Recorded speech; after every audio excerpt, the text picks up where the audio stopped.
जिस ममता बनर्जी ने कभी पूरे बंगाल की राजनीति को अपनी मुट्ठी में कर रखा था, आज वही ममता बनर्जी अपने ही पार्टी में बगावत से परेशान है, जूझ रही हैं। कलकत्ता हाई कोर्ट ने पूर्व मुख्यमंत्री ममता बनर्जी को ऐसा तगड़ा झटका दिया जिसकी गूंज दिल्ली तक सुनाई दे रही है। विधानसभा में नेता प्रतिपक्ष यानी एलओपी के पद को लेकर चल रही कानूनी लड़ाई में हाई कोर्ट ने ममता बनर्जी की याचिका को सिरे से खारिज कर दिया। कोर्ट ने साफ साफ कहा कि बागी नेता ऋतव्रत बनर्जी ही विपक्ष के नेता बने रहेंगे। स्पीकर रथिन बसु का फैसला लागू रहेगा। कोर्ट ने कहा कि ममता गुट के पास अंतरिम रोक लगाने के लिए कोई ठोस मजबूत आधार नहीं है। दरअसल 4 मई को आए विधानसभा चुनाव के नतीजों के बाद ममता बनर्जी को पहले ही अरसे फर्श पर ला दिया था। सिर्फ 80 सीटों पर उनकी पार्टी सिमट गई। टीएमसी के सितारे ऐसे गर्दिश में पहुंचे कि पार्टी दो फाड़ हो गई। शुभेंदु अधिकारी के मुख्यमंत्री बनने के बाद ममता बनर्जी ने अपने सबसे वफादार शोभनदेव चट्टोपाध्याय को नेता प्रतिपक्ष बनाने के लिए 6 मई को स्पीकर को चिट्ठी भेजी, लेकिन दीदी का यही दाव उन पर उल्टा पड़ गया। मतलब ये कि नेता विपक्ष के मुद्दे पर ममता बनर्जी को अदालत से राहत नहीं मिली। स्पीकर ने उस फैसले पर रोक लगाने से जो स्पीकर का फैसला था उस पर रोक लगाने से कोर्ट ने इनकार कर दिया, जिसमें ऋतव्रत बनर्जी को नेता विपक्ष का दर्जा दिया गया था। यानी फिलहाल विधानसभा में ऋतव्रत बनर्जी ही नेता विपक्ष बने रहेंगे। यानी दीदी को झटका लगा।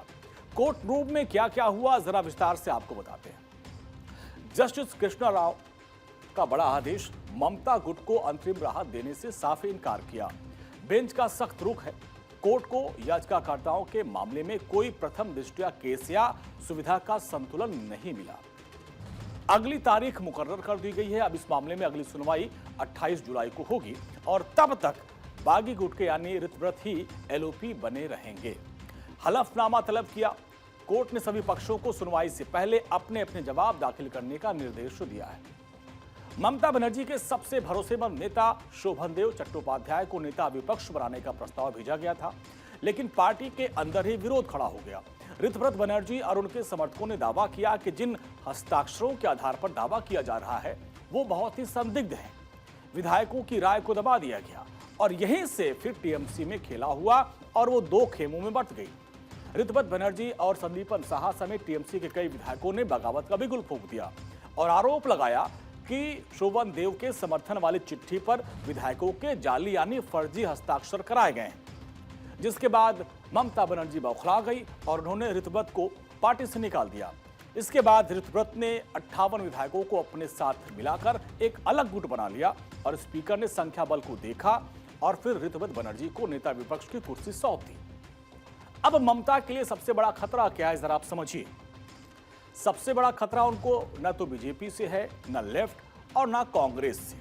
सबसे बड़ा खतरा है पार्टी के भीतर हुई बगावत। अगर विधायक टूटते रहे, संगठन में असंतोष बढ़ता रहा और नेतृत्व को लेकर सवाल उठते रहे तो टीएमसी के सामने अस्तित्व का संकट खड़ा हो जाएगा, क्योंकि किसी भी सियासी दल को विपक्ष नहीं अंदरूनी विद्रोह से सबसे अधिक नुकसान पहुंचता है। और सियासी जानकारों की माने तो ममता बनर्जी को आज ये दिन उनके भतीजे प्रेम के चलते देखना पड़ रहा है। चुनाव हारने के बाद से अभिषेक बनर्जी जनता और अपनी ही पार्टी के निशाने पर हैं। बंगाल की सड़कों पर अभिषेक बनर्जी पर अंडे फेंके गए, पथराव किया गया। हालात इतने बिगड़ गए कि आज ममता बनर्जी के पर्सनल सिक्योरिटी ऑफिसर यानी पीएसओ को भी बदल दिया गया और जिस पर दीदी एक बार फिर से बीजेपी को कोस रही हैं। लेकिन उससे भी बड़ा सवाल यह है कि जो फर्जी दस्तखत का विवाद सामने आया था, अब वो सीआईडी जांच के घेरे में है।